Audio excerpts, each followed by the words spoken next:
भारतीय झूठा पार्टी है, बड़का झूठा पार्टी है, भ्रष्टाचारी झूठा पार्टी है, ये भारतीय जमूरा पार्टी है, भारतीय जुमला पार्टी है और भारत जलाओ पार्टी है बीजेपी। ऐसे पार्टी के खिलाफ में राष्ट्रीय जनता दल सहित जितना गठबंधन के हमारे साथी हैं, चाहे कांग्रेस हो, जेएमएम हो, सीपीआई हो, हम लोग इसको बेनकाब करेंगे और इनके झूठे वादों को, झूठे दावे को हम लोग खोखला करके उजागर करने का काम करेंगे। देश में पहली बार जो है इतिहास भारत में आज़ादी के बाद प्रचंड बेरोजगारी आई है। लड़के मेडिकल, बीटेक, इंजीनियरिंग करके रोड पर सफ़र कर रहे हैं, 20,000 25,000 नौकरी के लिए लाले पड़े हैं और ये स्थिति इनकी आ गई। इतनी बेतहाशा महंगाई और बेतहाशा बेरोजगारी न कमर तोड़ दिया। 2 करोड़ पर साल नौकरी देने का इन्होंने वादा किया था, सब फेल निकला, सब झूठ निकला। इलेक्टोरल बॉन्ड के नाम पर 22,000 करोड़ रुपया चंदा मिला सभी पार्टियों को, उसमें 16,000 करोड़ केवल बीजेपी को मिला, जिसमें कई हजार फर्जी कंपनी का रुपया उठाया है, पीएम केयर फंड से पैसा उठाया है। इस सारा चीज़ का पर्दाफाश किया जाएगा। अब इनका जो जीन जो मशीन के डब्बा में चला था, वो जीन हम लोग इनको बाहर करेंगे।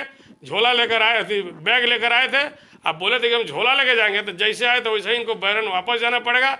अब 10 लाख का सूट का इनका आदत छोड़वाना पड़ेगा। 17,000 करोड़ के जहाज में चल रहे थे उससे इनको वंचित हम लोग करेंगे, और जो ही 5 करोड़ का गाड़ी में जो चल रहे थे उससे भी इनको जो है कि हम लोग सड़क पर लाने का काम करेंगे। क्योंकि बीजेपी का चाल चेहरा में बहुत अंतर है। इस सरदेव अटल बिहारी वाजपेयी का भाजपा नहीं है, ये कॉरपोरेट भाजपा है। इसलिए देश में जो है कि जनता कह रही है कि सिंहासन खाली करो, जनता सड़क पर आ रही है।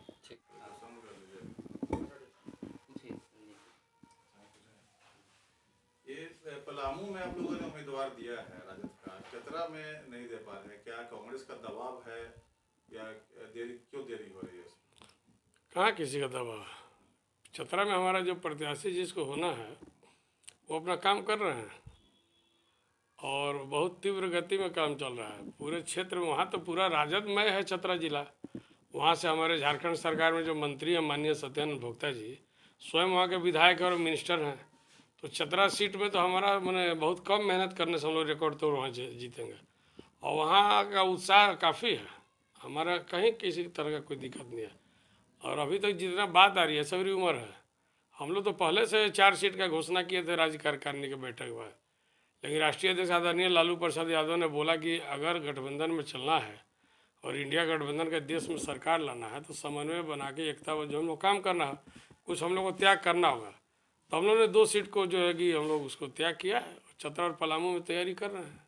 लेकिन कांग्रेस के जो प्रदेश अध्यक्ष है उन्होंने कहा कि ऊपर से हाईकमान से बात हो गई, प्रदेश स्तर के लोग मांग कर रहे हैं, लेकिन ऊपर से बात हो गई है कि एक सीट ही दिया जाएगा। राजनीति में कोई हाईकमान नहीं होता है, एक शीर्ष नेतृत्व है। सभी अपने अपने दलों का नेता है, अपने अपने सब जननायक हैं। हमारे नेता आदरणीय लालू प्रसाद यादव के बाद कोई इंडिया गठबंधन का बड़ा नेता नहीं है। सभी सम्मानित नेतागण हैं, चाहे आदरणीय सोनिया जी हो, राहुल जी हो, खड़गे साहब हो, इंक्लूडिंग जितने दल के लोग हैं, इंटायर समर्थन के लोग। लेकिन बिहार और झारखंड के विषय में जब तक लालू जी अपनी इच्छा नहीं व्यक्त करेंगे, अपना निर्णय नहीं सुनेंगे, तब तक गठबंधन का कोई भी सीट को जो है कि गठबंधन का सीट नहीं समझा जाएगा। अभी तक जितना सीट का सहमति हुआ है, निकला है, सब जो है कि लालू जी के सुरक्षा के अनुसार हुआ। और लालू जी केवल पलामू चतरा नहीं देख रहे हैं, झारखंड के 14 लोकसभा सीट हम लोग कैसे जीतेंगे गठबंधन में, उसको समीक्षा कर रहे हैं, उसकी तैयारी कर रहे हैं। जैसे बिहार में उन्होंने चिन्हित करके कांग्रेस का भी सीट को उन्होंने समर्थन देने का काम किया और अपना भी सीट देखिए। अभी हम लोग मुकेश सहनी जी को लिए तो आरजेडी ने त्याग किया, 3 सीट उनको भी दिया। तो आवश्यकता अनुसार हम लोग को पता है कि कौन सीट में कौन जीत सकता है, कौन सी पार्टी जीतेगी, कौन कैंडिडेट जीतेगा, हम लोग को सब पता है। तो देरी नहीं हो रही है। यहाँ 4था और 5वें फेज में इलेक्शन है। तो 4थे 5वें फेज में इलेक्शन है, तो अभी तो पहला फेज का चुनाव 19 अप्रैल से उसका भी कंप्लीट हुआ है, दूसरा फेज का नॉमिनेशन चालू हुआ है, तीसरा भी चालू हो जाएगा। तो जैसे जैसे समय नज़दीक आएगा बहुत जल्दी घोषणा हो जाएगी। बीजेपी ने काफ़ी पहले उम्मीदवारों की घोषणा कर दी है, आप लोग इतना लेट कर रहे हैं, तो उससे क्या परेशानी नहीं होगी? बीजेपी पहले घोषणा करके फिर बदल के अभी खाली तैयारी करी है। और जब बीजेपी को बोरो प्लेयर के सहारे उतरना है तो पहले कभी घोषणा कर सकती है।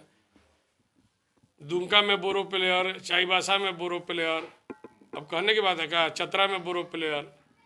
तो आप दूसरे के हथियार से अपना चेहरा चमकाना चाहते हैं तो चमकाते रहिए, उस विश्वासघात का उनको खामियाजा भुगतना पड़ेगा। और झारखंड में मैं एकदम स्पष्ट तौर पर कहना चाहता हूँ दावे के साथ में, इस बार यहाँ पर इंडिया गठबंधन का खाता नहीं खुलेगा। इंडिया गठबंधन काफ़ी मजबूत है। यहाँ के लोकप्रिय मुख्यमंत्री हेमंत सोरेन के साथ में जो अन्याय किया गया है, जो उनके साथ में ईडी सीबीआई आईटी का इस्तेमाल करके मशीनरी का दुरुपयोग करके जो सताया गया है, उसका जो है कि परिणाम यहाँ का जनता जो है कि एनडीए को परास्त करके देगी और इंडिया गठबंधन की 14वीं सीट को जिताकर एक ऐतिहासिक रिकॉर्ड तोड़ जो है कि भारत में सर्वोच्च स्थान पर भेजने का काम करेगी संसद में। ये हम लोग को पूर्ण विश्वास है। तो एचईसी का ये स्थिति है, चेयरमैन मुंह छिपाए भागे फिरते हैं, पूरा भेल का अफसर जो है कि एचईसी को हाईजेक करके रखा हुआ है।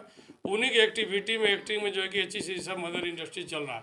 ये देश के लिए सबसे शर्मनाक है, दुर्भाग्यपूर्ण है। जो मदर इंडस्ट्री है, जो सैकड़ों कल कारखाना जन्म दिया, पूरे भारतवर्ष में एशिया का सबसे बड़ा भारी उद्योग कारखाना एचईसी लिमिटेड रांची, जो कि पोखरण का जो है कि हथियार सामान बनाया, फिर से अभी चंद्रयान 1, 2, 3 का जो लॉन्च हुआ उसमें एचईसी का सबसे बड़ा रोल रहा। रेल का चक्का बनाया, पानी जहाज के डब्बा, कौन सा ऐसा यंत्र जो है नहीं बनाया जो कि भारत में बहुत कम मिलते थे, जो होते थे, वो एचईसी बनाने का काम किया। और उस एचईसी का मिनी रत्न में कंपनी चलने वाली को आज एचईसी को जो है कि ताला लगाने की ओर भाजपा इसको ले जा रही है। तो ये इनका सपना और पूरा नहीं होगा। इनके मंसूबा को हम लोग चकनाचूर करेंगे, चूँकि एचईसी में रहने वाले लाखों लोग सब बिहार यूपी से लोगों पर आके हरा रहे हैं। सैकड़ों साल के लिए क्वार्टर से भी बिक गया है, ज़मीन बिक गया है। तो आप इसको जो है कि बेदखल नहीं कर सकते। आपका दखल दिहानी ये जो है कि जो व्यवस्था बनाया गया है उसको हम लोग सफल होने नहीं देंगे। इसके लिए जन आंदोलन होगा, कुर्बानी देना होगा, जो भी देना होगा देंगे। लेकिन राष्ट्रीय जनता दल का प्रतिनिधि की ओर से हम नेतृत्व करते हुए कल गए थे, उन्होंने स्पष्ट बताया कि इसी सप्ताह में ठेका सप्लाई मजदूर के लिए फ्रेश टेंडर कर देंगे। और जो बकाया पैसा है, अभी वित्तीय स्थिति एचईसी में क्या है नहीं हमको पता नहीं है, फिनांस का स्थिति देखेंगे। और अभी हम एक्टिंग में है, हम लोग सजा रहे हैं। अगर बाद में कुछ रास्ता निकल जाएगा तो जो मुनासिब होगा, अभी जो तत्काल पैसा होगा हम इनको 1 माह, 1.5 माह, 2 माह जो भी पैसा हो जाएगा इंतजार, हम इनको देना शुरू करेंगे। 22 माह का पैसा आप समझ सकते हैं। उस पैसे से किसी के बेटी का शादी नहीं हो रहा है, पैसे के चलते बच्चों लोग का स्कूल बंद हो गया, ट्यूशन फी नहीं देने का कारण जो है कि बच्चा स्कूल में नहीं जा पा रहा है। बर्फबारी से अलग है। सबसे बड़ी बात है कि राशन दुकानदार राशन तक नहीं दे रहा है। अब इन लोगों के साख पर जो भी बट्टा लग गया है, जो आदमी 30 साल 25 साल से काम कर रहा है उसको भी दुकानदार कहता है कि नहीं भैया पैसा नहीं देंगे, हम लोग कहाँ से क्या करें। इस स्थिति में एचईसी का दौर चला और प्रधानमंत्री 56 इंच का शीशा दिखाते हैं, थपड़ी पीटते कहते हैं कि हमने ये कर दिया वो कर दिया, विश्व को तीसरा अति शक्ति बना दिया भारत को। अरे जिस शक्ति बनाया जो किसान और मजदूर, उसको तो आप जो है कि शक्तिहीन कर दिए, विहीन कर दिए। किसान रो रहा है उसको कील ठोक दिया, और यहाँ पर ऐसा कील ठोक दिया कि मजदूरों का जो है कि वेतन पर लाले पड़ा है। तो ये है बीजेपी का दोहरी माने चरित्र।